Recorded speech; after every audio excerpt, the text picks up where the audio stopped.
Hello everyone, and welcome to another episode of Fantastic Five. This week we're counting down the best ever, universe-spanning, change-everything-forever, line-wide event stories ever published by DC Comics. Since the early 80s, DC and Marvel have learned that one of the best ways to grab readers' attention is with big stories that bring all their most popular toys together and smash them into a pile and then sort out what gets broken.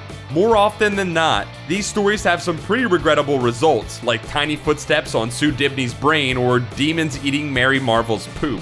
But every so often there's a diamond in the rough, and you end up with classic stories like these 5. Brace yourselves, here they come. Number 5, Invasion. One of the major issues with mega event crossovers is that they have, issues. Lots and lots of issues, tie-ins, side miniseries, plus the main series itself, clogging shelves, and often taking up the better part of a year's publishing slate. The nice thing about Invasion is that, despite the storyline being referenced in various books across the regularly published books of the DCU, it was only 3 oversized issues long. Nice and tidy. Of course, it didn't hurt that those issues were full of art by young Todd McFarlane and Bart Sears, featuring a story by Keith Giffen and Bill Mantlo exploring some of the rarely featured corners of DC's more cosmic properties. Tying together storylines from Justice League, Legion of Superheroes, and Omega Men, in which Superman must lead Earth's superheroes in repelling an invasion by an alliance of some of the deadliest alien races space has to offer. Number 4, Crisis on Infinite Earths. This one gets a spot, if only for its extreme historical significance. While the story and scripting might not have aged very well, making this 12-issue series by Marv Wolfman and George Perez a bit of a chore for new readers, there's no denying that this story is actually one in which everything really was changed forever. The stakes had never been higher, and they have never been as high ever since. The tagline for Crisis was, "Worlds will live, worlds will die, and nothing will ever be the same again." Well, worlds did, and nothing was. This is the story that took DC's multiple Earths model and condensed it all down to one theoretically more logical world. Of course, 30 years later, the multiverse is back and even playing a role in DC's TV universe, so maybe it's not that confusing. Still, in terms of pure impact, this story is hard to beat. Plus, if you're the kind of person who likes looking at George Perez drawings of large crowds, this book is for you. Number 3, Legends. Speaking of Crisis, one of the best things about it is the number of excellent series that came in its wake.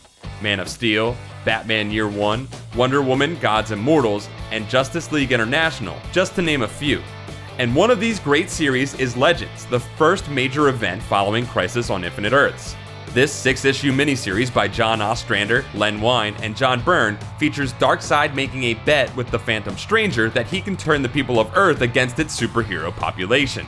In order to stop Darkseid's minions, the heroes of the previously disparate Earths of the DC, Fawcett, and Charlton universes must unite. The impact of this series included the now classic Justice League International, the most famous incarnation of the Suicide Squad, and the integration of Captain Marvel into the main DC continuity. Number 2, 52. Following Infinite Crisis, a major event storyline that is not on this list, DC's big 3 heroes, Superman, Batman, and Wonder Woman, were all missing, and all the stories in every DC title jumped ahead 1 year later.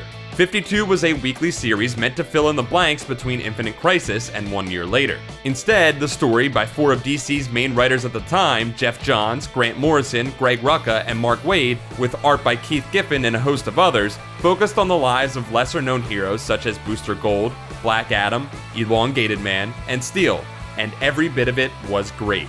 The stories ranged from shocking, like Lex Luthor's plan, to heartbreaking, like Elongated Man's search to help his dead wife, to exhilarating, like Booster Gold's kinda sorta triumph. Unfortunately, 52's critical and commercial success led to, less good weekly event series.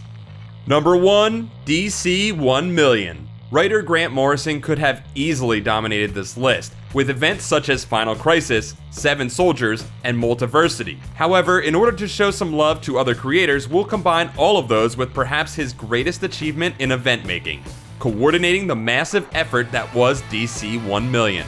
As part of his ongoing story in JLA, Morrison had the Justice League of the 853rd century come to the present in order to pay tribute to Superman. Of course, thanks to Vandal Savage and Solaris, the Tyrant's son, everything goes terribly, splendidly, wonderfully wrong, with future heroes trapped in the present and present heroes trapped in the future. This storyline affected every book in DC's main universe, with each title's regular numbering being replaced with a number 1 million for the month.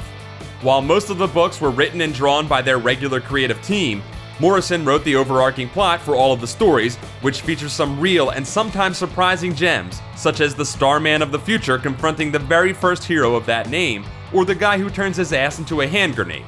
For sheer joy, drama, action, and love of superhero comics, DC 1 Million cannot be beat. That's all for this week. Join us again next week when we count down 5 more things. Thanks for watching this episode of Fantastic Fives. Don't forget to like this video, subscribe to Comics Alliance for more comic facts, and check out comicsalliance.com for more comic awesomeness.